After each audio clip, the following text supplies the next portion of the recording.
शायद ही कोई इस कहावत से अनजान होगा कि हर सफल पुरुष के पीछे किसी महिला का हाथ होता है। अब आप कहेंगे कि इस कहावत का जिक्र हम अपने वीडियो में क्यों कर रहे हैं। दरअसल हम इस वीडियो में बात कर रहे हैं डॉक्टर भीमराव अंबेडकर और उनकी पहली पत्नी रमाबाई की। संविधान निर्माता और भारत के पहले लॉ मिनिस्टर बाबा साहेब भीमराव अंबेडकर की सफलता को लोग अक्सर ही याद करते हैं, लेकिन क्या आपको पता है कि उनकी सफलता के पीछे की मजबूत दीवार कौन सी थी? वो कोई और नहीं, उनकी पहली पत्नी रमाबाई थी। एक वक्त तो बाबा साहेब ने अपनी पहली पत्नी रमाबाई को पूजनीय तक करार दे दिया, पर क्यों, ये जानना और समझना जरूरी हो जाता है। अगर आप डॉक्टर भीमराव अंबेडकर से बहुत प्रभावित हैं तो उनके जीवन के इस पहलू को भी समझना होगा। डॉक्टर बाबा साहेब भीमराव अंबेडकर के जीवन में कई संघर्ष वाले दिन आए और उन संघर्षों में उनके साथ रमाबाई भी बराबर की भागीदार रहीं। डॉक्टर अंबेडकर अपनी पत्नी रमाबाई को प्यार से रामू बुलाया करते थे। 7 फरवरी 1898 को रमाबाई पैदा हुई और महज 9 साल की उम्र में साल 1906 में रमाबाई की शादी करा दी गई 14 साल के भीमराव अंबेडकर से। बाबा साहेब ने हमेशा ही रमाबाई के योगदान के बारे में जिक्र किया है, बताते रहे हैं, अपने अलग अलग किताबों में बताते रहे हैं, अलग अलग तरह से उनको सम्मान देते रहे हैं। रमाबाई ने पति डॉक्टर अंबेडकर का हमेशा पूरा साथ दिया। वे घर घर जाकर गोबर के उपले बेचा करती थी ताकि परिवार को पाल सकें। दूसरों के घरों में काम किया करती थी ताकि बाबा साहेब की शिक्षा का खर्च उठाया जा सके। बहिष्कृत भारत के एक संपादकीय में, बहिष्कृत भारत जो कि एक बुक है, उसके संपादकीय में रमाबाई के इस साथ के बारे में डॉक्टर अंबेडकर ने खुलकर बात की है। वो लिखते हैं कि कैसे जिंदगी के एक बड़े हिस्से में जब भीमराव अंबेडकर विदेशों में पढ़ाई कर रहे थे, परिवार का पूरा बोझ रमाबाई ने उठाया। उन्होंने ही पूरे परिवार का ख्याल रखा। जीवन के संघर्ष में एक विपदा ये भी रही, एक दुखद भाग ये भी रहा कि बाबा साहेब के 5 बच्चों में से एक बच्चा ही जीवित रह पाया और वो थे यशवंत अंबेडकर। ऐसे हालात में भी रमाबाई हमेशा बाबा साहेब के साथ खड़ी रहीं। देश में फैली असमानता, भेदभाव, छुआछूत जैसी समाज में जो कोढ़ पल रहा था, उससे डॉक्टर अंबेडकर अगर जूझ रहे थे, उनका सामना कर रहे थे, उनके लिए काम कर रहे हैं, तो दूसरी तरफ रमाबाई ने इसी दौरान परिवार का मोर्चा अपने हाथों में लिया हुआ था। 25 नवंबर 1921 को लंदन से डॉक्टर अंबेडकर ने रमाबाई को एक लेटर लिखा था। उन्होंने लिखा, गंगाधर अंबेडकर दंपति का जो पहला पुत्र था, उसका जिक्र करते हुए लिखते हैं कि गंगाधर अंबेडकर दंपति का पहला पुत्र बीमार है, ये जानकर दुख हुआ। स्वयं पर विश्वास रखो, चिंता करने से कुछ नहीं होगा। तुम्हारी पढ़ाई चल रही है, ये जानकर प्रसन्नता हुई। पैसों की व्यवस्था कर रहा हूँ, मैं भी यहाँ अन्न का मोहताज हूँ।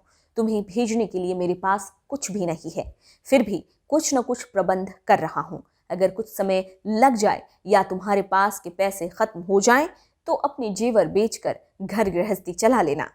पहला तो ये कि लंबे समय तक भूखे या आधा पेट खाना खाकर रमाबाई जीवित रहती थी, चलती रहती थी, काम करती रहती थी।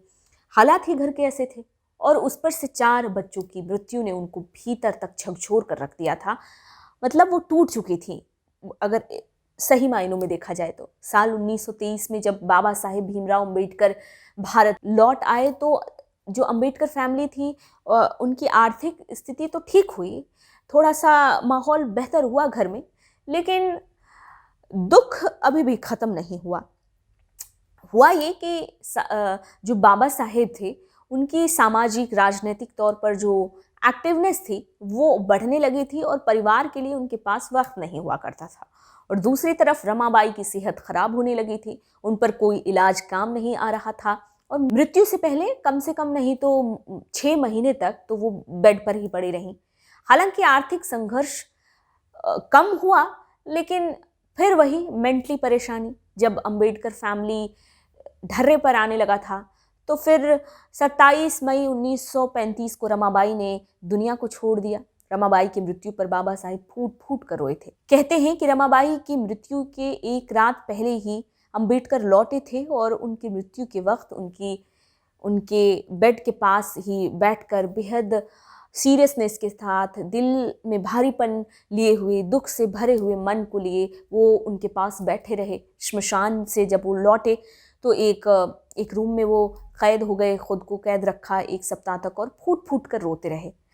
पत्नी रमाबाई ने जो उनका सपोर्ट किया उनकी लाइफ में, उसको लेकर डॉक्टर अंबेडकर ने बहिष्कृत भारत के संपादकीय में लिखा, कौड़ी का फायदा न होते हुए जिसने 1 वर्ष तक बहिष्कृत भारत के 24 कॉलम लिखकर जन जागृति का काम किया तथा उसे करते समय जिसने यानी कि रमाबाई ने अपने स्वास्थ्य, सुख, चैन व आराम की चिंता न करते हुए अपने आंखों की बाती बनाया, इतना ही नहीं, इस लेखक यानी अंबेडकर के विदेश में रहते समय जिसने यानी रमाबाई ने रात दिन अपनी गृहस्थी का भार संभाला तथा आज भी वो संभाल रही है।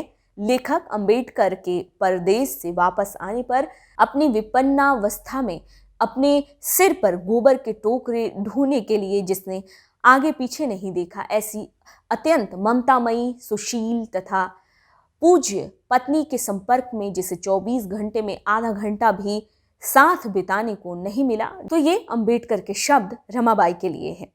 डॉक्टर अंबेडकर ने अपने book thoughts on Pakistan Ramabai को समर्पित किया और लिखा कि उन्हें मामूली भीमा से डॉक्टर अंबेडकर बनाने का श्रेय अगर किसी को जाता है तो वो रमाबाई को जाता है। ऐसे में जब डॉक्टर अंबेडकर को जब जब याद किया जाता रहेगा तब तब रमाबाई का जिक्र उनके जीवन के बाद भी होता रहेगा। रमाबाई का योगदान अंबेडकर जीवित रहते हुए गाते रहे और उनके जाने के बाद, इन दोनों दंपत्ति के जाने के बाद आज रमाबाई ने जो भी योगदान दिया अंबेडकर के जीवन में, उसे हम याद कर रहे हैं।